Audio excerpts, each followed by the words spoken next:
His supervisor's words still cut through me like a sharp sword. "Jessica, why are you asking about the product launch in Denver?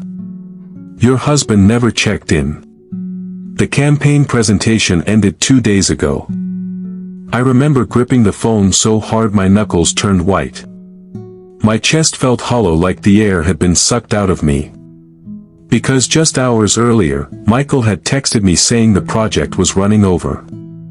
"Need to extend my stay. Don't wait up tonight." That was the moment everything shattered. Every weekend client call, every sudden business trip, every last-minute campaign emergency, it all snapped into place. And when he finally strolled back into our house days later, laptop bag in hand, already rehearsing another lie, he didn't find me. He found silence, an empty home, and on the dining table, divorce papers, a note, and the truth staring him in the face.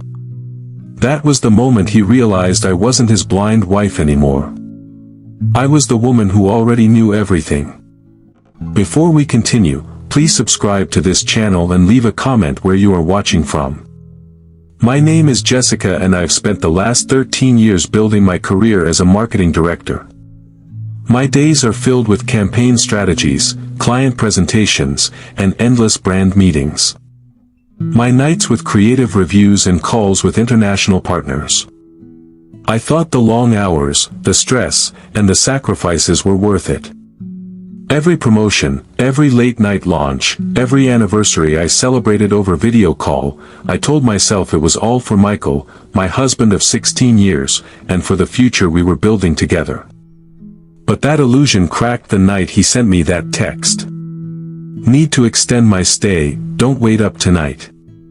I wanted to believe him. God, I did. Because Michael had said he was away at a product launch event and business trips had become part of our routine.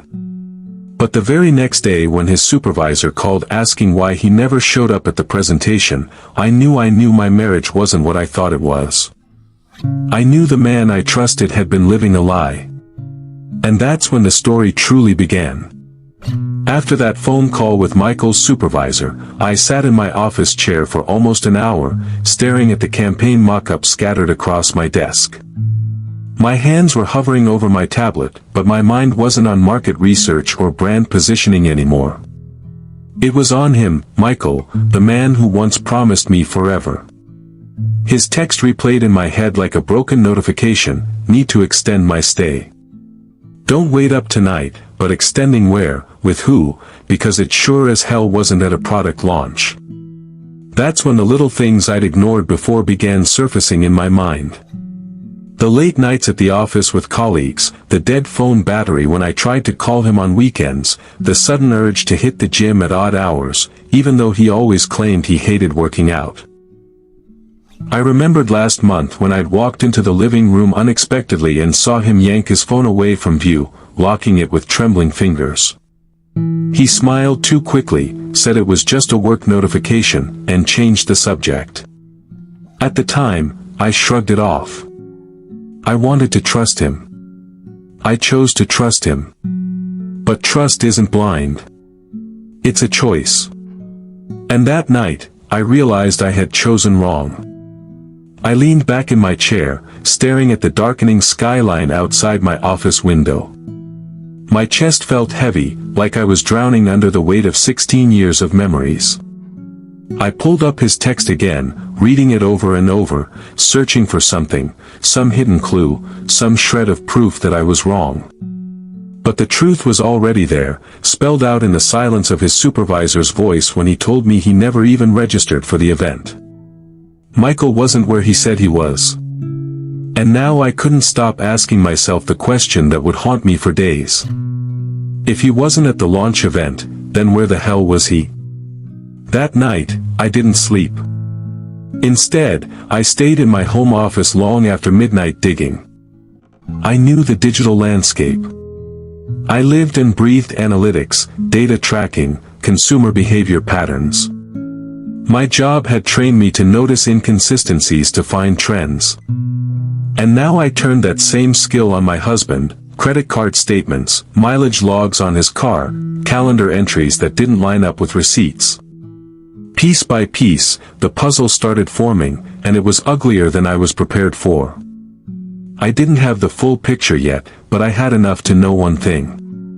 Michael was lying to me, and I wasn't going to let it slide. The morning after that phone call with Michael's supervisor, I woke up with a knot in my stomach. The sunlight pouring through the blinds felt harsh, almost mocking. I'd spent the night tossing, staring at the ceiling, and asking myself the same question on repeat. How long has he been lying to me?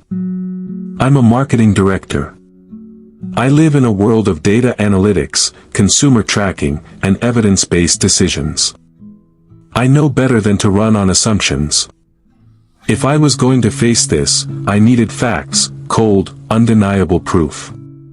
So, I started digging. I pulled up our joint credit card account. Nothing screamed affair at first, just the usual groceries, gas, and utility bills. But then I spotted something odd. 2 charges at a boutique hotel downtown. One on a Wednesday night and another the following Friday. Michael had told me both nights he was working late on campaign revisions with his team. Working late, my ass. I clicked deeper, tracing patterns across the past few months.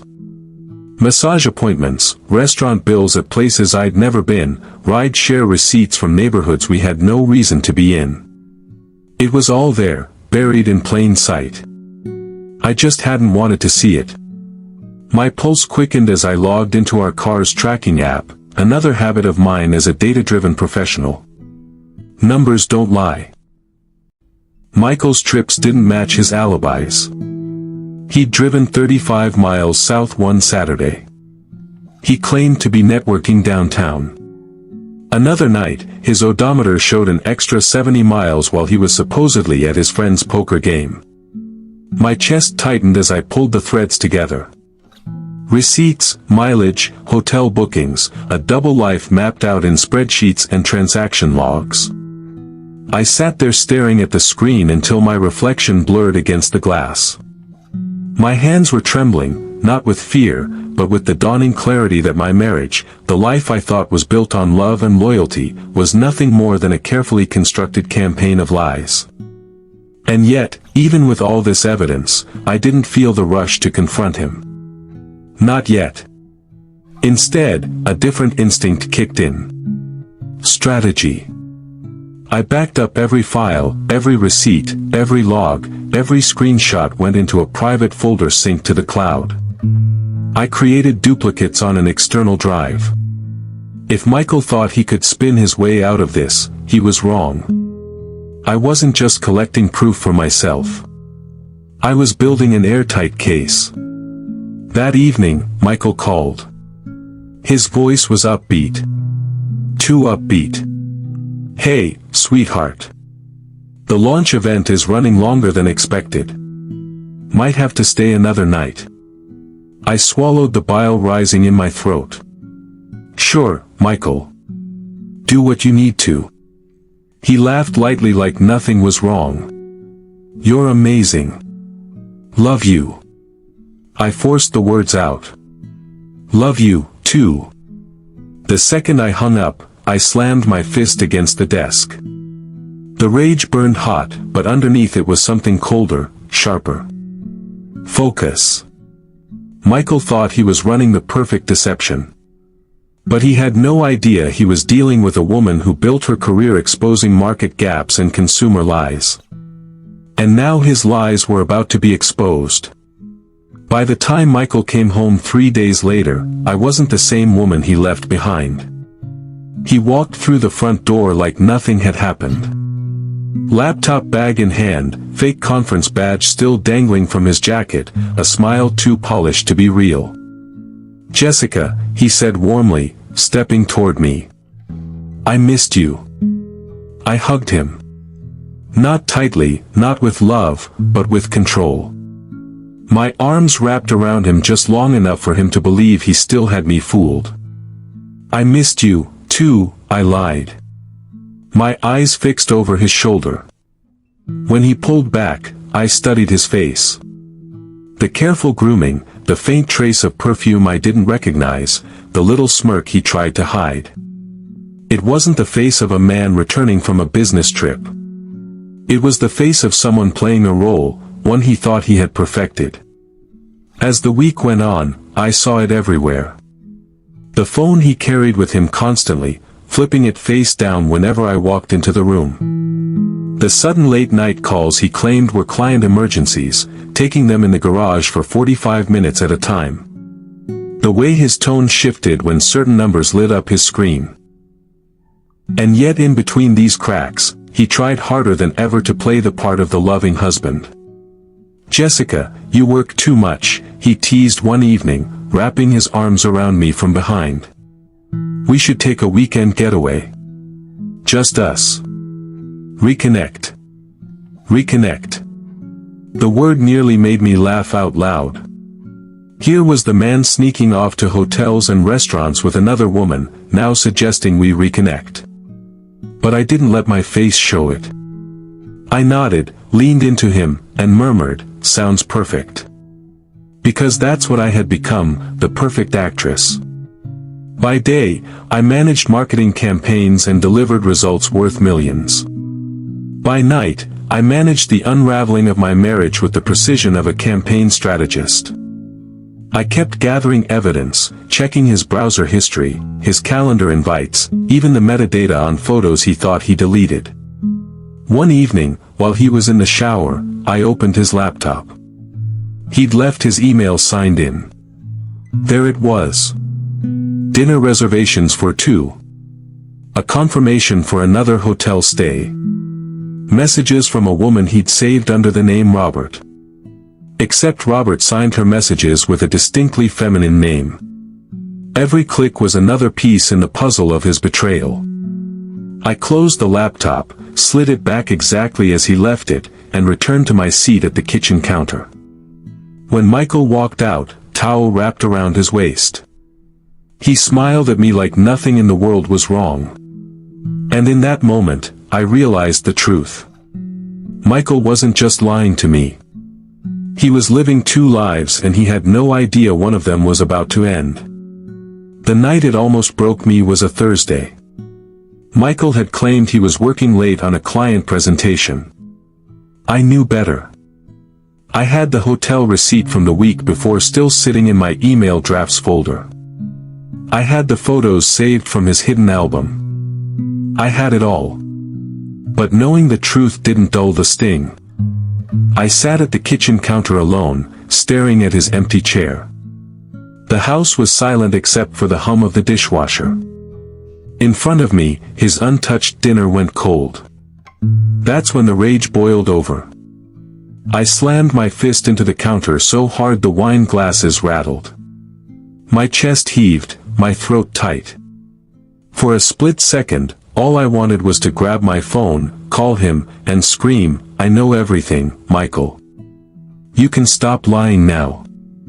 I even dialed his number. My thumb hovered over the call button. But then something stopped me. A voice inside whispered, "Not yet. If you explode now, he'll manipulate it. He'll apologize. He'll play the victim. And he'll walk away clean while you're left looking like the hysterical wife." I set the phone down, breathing hard. No, this wasn't the time to lose control. So, I did what I always did when campaigns threatened to derail. I treated it like work. I opened my laptop and created a presentation. At the top, I typed in bold campaign termination. Underneath I started outlining phases. Phase 1. Gather undeniable evidence, screenshots, receipts, phone records. Enough to destroy any excuse. Phase 2. Secure finances. Freeze joint accounts. Redirect paychecks. Separate my assets. Phase 3. Consult an attorney quietly. Learn the laws. Learn my rights. Stay one step ahead. Phase 4. Wait for his next lie. Let him believe he still controlled the narrative. Phase 5, execute when he least expects it. By the time I finished, my anger had cooled into something sharper. Strategic clarity. I wasn't going to scream. I wasn't going to beg. I wasn't going to give him the satisfaction of watching me unravel. If Michael wanted to play games, he had just met his match. And unlike him, I played to win. The hardest part wasn't collecting proof. The hardest part was pretending I didn't already know. Every morning, I'd watch him pour coffee into his favorite mug, scrolling through his phone with that faint smile. He thought he was clever, sneaking texts under the table, setting his phone face down every time I walked into the room. But I was already 2 steps ahead. I'd installed tracking software on his phone weeks ago using apps most people didn't even know existed. Every late-night text to project team actually appeared on my tablet. Every hotel reservation confirmation, every ride-share receipt, it was all there building the case against him. But I didn't just want to know. I wanted him to reveal himself. So I laid traps. One night, I casually mentioned a new campaign at work, claiming it might take me out of town for a few days. I watched his face light up for half a second before he caught himself. That flicker was all I needed. Really? When? He asked, sipping his beer. Yeah, I said smoothly. Might even be an overnight conference. He tried to mask the relief, but his eyes betrayed him. That night, while he thought I was asleep, he spent an hour texting. My tablet mirrored every word.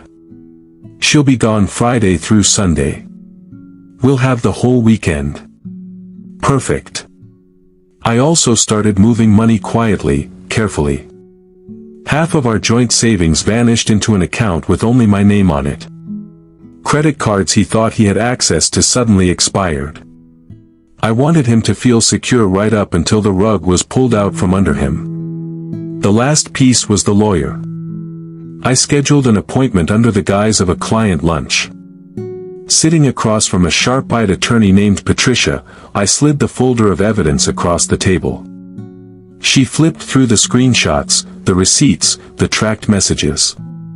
Her eyebrows shot up. Jessica, this is airtight. If you want to file, he won't stand a chance. That was the first time I felt it. Not just anger, not just betrayal, but power. Michael thought he was orchestrating this secret affair behind my back. But in reality, every step he took was leading him exactly where I wanted him. The funny thing about betrayal is how predictable it becomes once you stop being blind. Michael thought he was juggling his double life with skill. But I could see the cracks widening every day. The hurried excuses, the nervous glances, the way he suddenly became too tired for anything that resembled a normal marriage. And I played my part flawlessly. I was the busy wife, swamped with campaigns, grateful for a husband who understood. I gave him room to hang himself with his own rope. One night, he came home late, hair slightly messed, clothes wrinkled like he'd been in someone else's arms. He muttered something about a late client meeting. I didn't even flinch. Instead, I smiled. Hope it went well. You deserve a break from the stress. That smile, it scared him. I could tell he wasn't used to indifference from me. But the storm was building because while he thought he was getting away with murder, I was gathering allies. Patricia, my lawyer, sharpened every detail of my case. We dug into Michael's spending, and the more we uncovered, the more reckless he looked. Secret charges, hotel receipts, massage treatments that didn't match his work schedule. And then came the break I didn't expect. Michael's supervisor, an honest woman I'd met at a company party once, called me. Not because she suspected an affair, but because she was genuinely concerned. Jessica, she said, lowering her voice. Michael's been missing more meetings than he reports. Launch events, client presentations, project deadlines, half of them don't exist. I didn't want to interfere, but is everything all right at home? I gripped the phone, forcing calm. I appreciate you telling me, I said. I'll handle it. Handle it. Those words tasted like metal in my mouth. By this point, my anger had evolved into something colder, sharper. I didn't want a confrontation in the heat of passion. No shouting matches, no slammed doors. That would give him excuses, loopholes. No, I wanted the kind of ending he could never rewrite. So, I kept quiet. I gathered more data. I cataloged every lie. And I made sure every piece of his betrayal was lined up like dominoes, ready to fall in front of him when the time came. Because the storm wasn't just coming, I was the storm. There's a saying in marketing, if you want to expose the weakness in a campaign, you have to test the market until it fails. Michael was my failing campaign, and I was about to pull his funding. By now, I had months of evidence stacked neatly in encrypted folders. Screenshots of his texts, receipts from his secret outings, even timestamps that proved he wasn't where he claimed to be. I didn't need more proof. I needed the perfect launch moment. That's when the idea hit me. Create demand. So, one evening over dinner, I casually mentioned the agency's sending me to Portland next week. Major client pitch, high stakes. I'll be gone for 4 days. His fork clinked against the plate. Oh, that's sudden. I kept my face calm, sipping my wine. Yeah, intense too. But hey, it could be a game changer for us. He nodded too quickly, his eyes flicking away. I knew exactly what he was thinking. For days of freedom, the trap was set. That week, instead of flying anywhere, I worked remotely from my friend's downtown apartment. My laptop was logged into agency systems. My phone pinged with client notifications, but my real focus was on Michael. Sure enough, by the second night, he couldn't resist. He told me he was having drinks with a colleague about a potential project. I watched from my car as he met a woman outside a hotel laughing like a teenager sneaking out after curfew. I didn't follow them inside.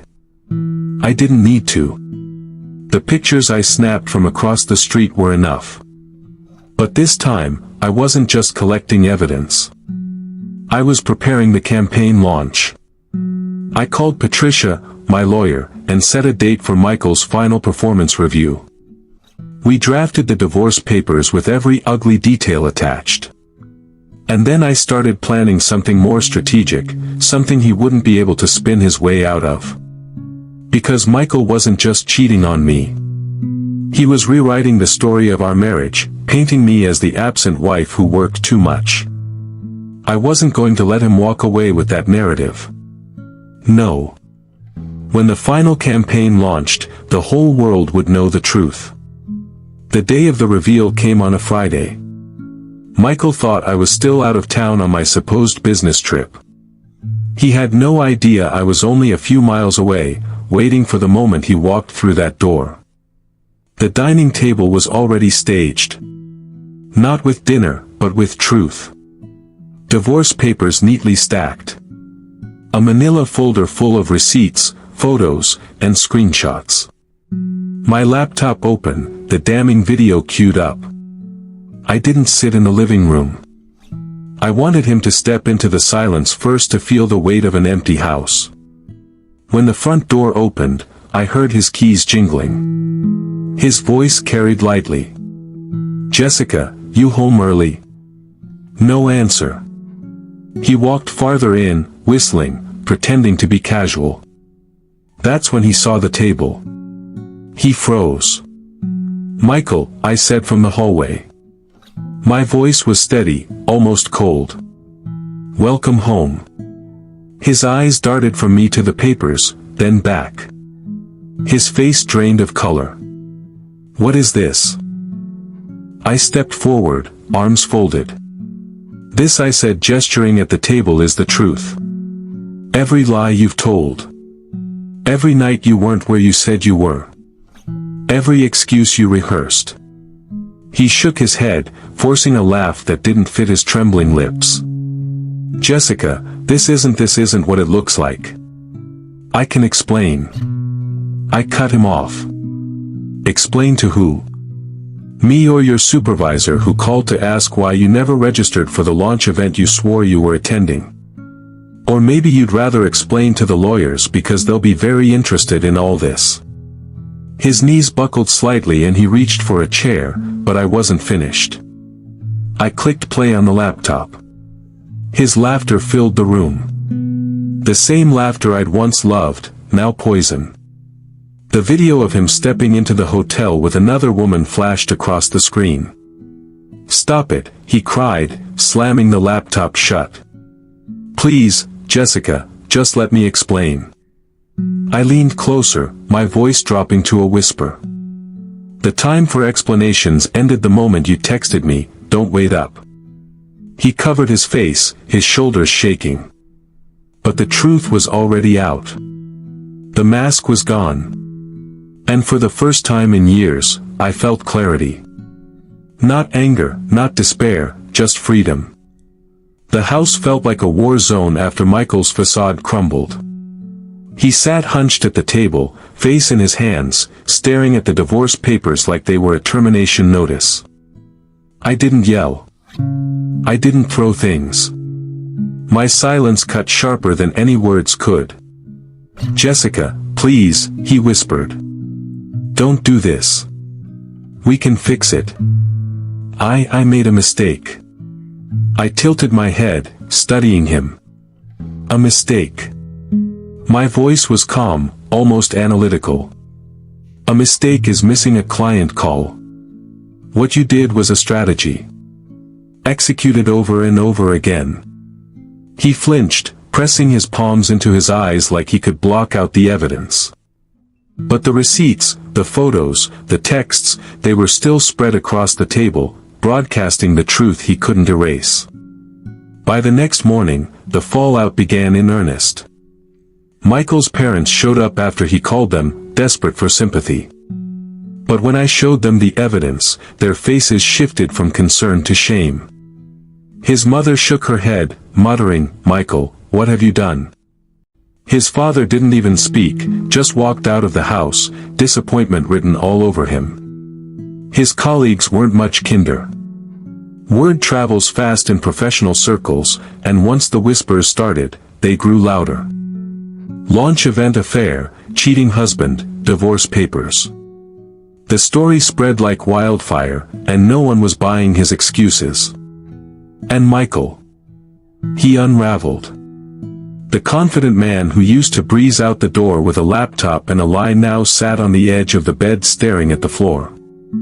His phone buzzed constantly, but he rarely picked up. The few times he did, I heard fragments of desperate explanations, but nobody was buying it. Meanwhile, I moved forward with precision. Patricia filed the paperwork, securing not just the divorce, but also protecting my assets. Michael tried to fight back, crying that he deserved part of my savings, part of my retirement. But the trail of evidence worked against him. Judges don't like liars, and Michael had lied on record. Every move he made backfired. He tried to guilt me, tried to bargain, even tried romance once. Slipping his arms around me late at night. I looked at him expressionless and said, "Don't embarrass yourself." That was the night he realized he had lost me for good. But the most brutal fallout wasn't financial. It was social. His coworkers looked at him differently. Amanda, the woman he'd risked everything for, stopped answering his calls. He gambled a marriage for a fling. And in the end, he stood alone, humiliated and unwanted. And me, for the first time in years, I felt light, free. The fallout wasn't my burden anymore. It was his. I had carried the weight of our marriage for 16 years, and now he had to carry the wreckage of his lies. After the storm, there's always silence. For weeks, that silence filled my life. No more lies. No more late night calls wondering where he was. Just quiet. At first, it felt strange, like walking through a house that wasn't mine anymore. The echoes of 16 years of marriage clung to the walls. Michael's cologne lingered on the pillows. His coffee mug sat in the cabinet where he always kept it. But little by little, I began reclaiming my space. I boxed up his things. Every suit, every pair of shoes, every gadget he left behind. I dropped them at his parents' doorstep without a word. No arguments, no conversations, just a clean break. Work became my anchor. As a marketing director, I'd always been buried in campaigns and client presentations, but now I poured myself into it with renewed focus. My team noticed the change. Jessica was sharper, more decisive, even inspiring. For once, I wasn't working to distract myself. I was building again, building a career and a life that belonged entirely to me. The biggest shift came at home. I redecorated, painted the walls, replaced the furniture we'd chosen together with pieces that reflected who I was now, not who I used to be. Every change felt like erasing his fingerprints from my world. And yet, I didn't become bitter. I refused to let his betrayal define me. I started yoga again, something I'd stopped years ago when long hours made excuses too easy. The first class nearly broke me, but by the third week, I was attending 5 times a week. I joined a local wine club, met new people, and reconnected with old friends I'd let drift away. That's when I realized something. Michael may have broken our marriage, but he didn't break me. If anything, he freed me. One night, as I sat on the porch watching the sun set over a life that finally felt like mine again, I thought about everything I'd lost and everything I'd gained. I wasn't just surviving anymore. I was thriving.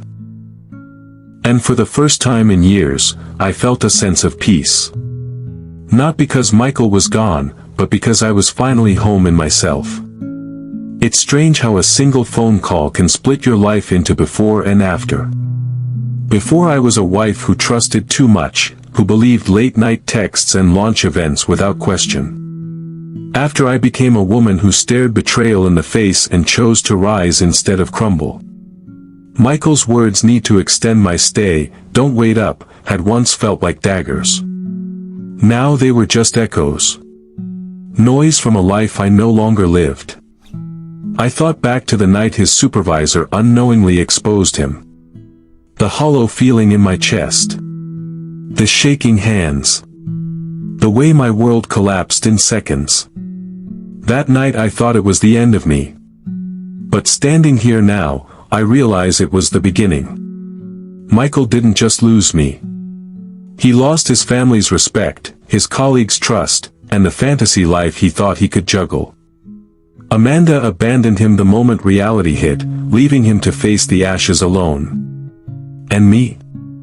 I didn't just walk away with my dignity intact. I walked into a future that was wide open, clean, honest, and mine to build. If there's one thing betrayal teaches you, it's that trust is fragile, but resilience is stronger.